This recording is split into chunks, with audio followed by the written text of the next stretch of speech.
په ضلع کرم کې د خیر ښېګړې کارونو لپاره یو نجي تنظیم سهارا ویلفیر ارګنایزیشن په نوم د یتیمانو غریبانو د علاقې امن او ترقي او د تعلیم لپاره هڅې کوي. سهارا ویلفیر ارګنایزیشن تر اوسه پورې د سلاو غریبانو کورونو ته خوراک څښاک سامانونه ورکړي دي. یاد لرئ سهارا ویلفیر ارګنایزیشن زراو ماشومانو ته مفت تعلیم ورکړی دی. د 2013 کې هم سهارا ویلفیر ارګنایزیشن مفت ټیوشن اکیډمي وچلوله.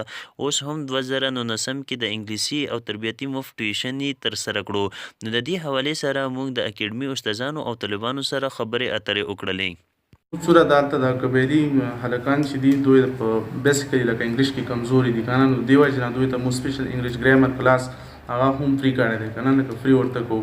و دین علاوه تربیتی کلاس سو په خبره ده لکه هلک لپاره دا هم په کار دي کنه چې دا به ژوند څنګه کوي. لکه یو ورکه خو یو هلک ښه قابل دی هغه ته د ژوند طریقه نه زده، نو دی وجه نه موږ دلته تربیتی کلاس هم ورته شروع انګلیش فری اکیډمي ګرامر اکیډمي نه کلاس نو دوی موږ ته دا ګرامر اکیډمي کلاس په فری او زه دوی نه دا مننه کوم ډیره.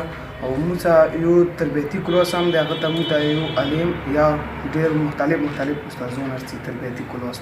الحمدلله اوس پورې څومره کلاسونه شوي دي موږ ته ډېره فایده حاصله شوه. مو ویکیبلري ډېره ښه شوه، انګلیش مو ډېر زیات ښه ویلی شو او دلته موږ ته نور څومره مو د ورځې دلته هغه شوي دي مو بالکل چوټیانې مې ضایع نه شولې. موږ ته ډېر زیات علم ته نه حاصل شو.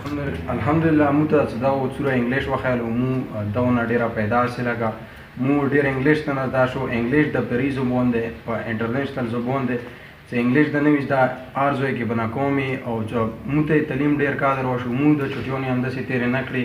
او دویمه اخلاق د څه نوي زده ته هېڅ نه چې اخلاق د زده وي بیا هر څه. ګرامر کمزوری اوسو موږ ګرامر مضبوط شول. موږ ته دا سهار ویلفیر ارګنایزیشن موږ ته دا هغه وچلېدله دې نه مو ښه صحیح ګرامر زده کړل. موږ انګلیش ورسره مضبوط شول. درسونه مو ډېره 99% موږ نه پیدا وختره ته موږ ته حافظه شو ګرامر مو مضبوط شو. اوس فارسي مې پوهېږو ته پوسټ اپ دلته لګېږي چې دغه مې پوه شول.